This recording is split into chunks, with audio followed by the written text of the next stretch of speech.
අද අපි යන්නේ රසම රස කෑමක් හදන හැටි බලන්න. green chilies අමුමිරි.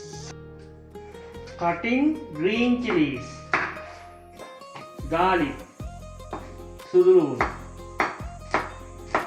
cutting garlic,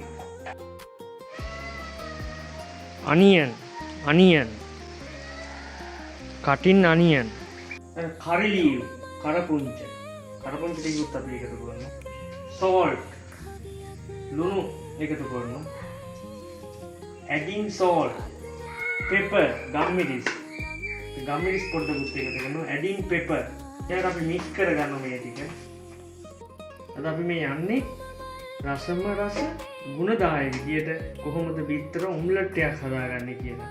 ඉතින් මෙන්න මේ විදියට බිත්තරේ හදාගෙන අපි pan එකට දානවා. cracked eggs, ස්ටරින් පොඩ්ඩක් හැඳි ගාලා මෙන්න මේ හදාගත්තු කන්ටෙන්ට් එක අඩංගු ද්‍රව්‍ය අපි හදාගත්තු ලූණු, සුදු ලූණු, කරපිංච, ගම්මිරිස් ටික අපි මේකට මෙහෙම එකතු කරගන්නවා.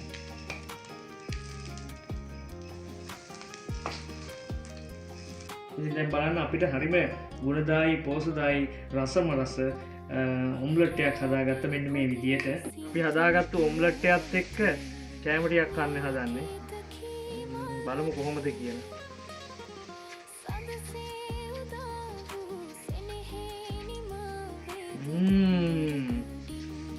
හරිම රසයි.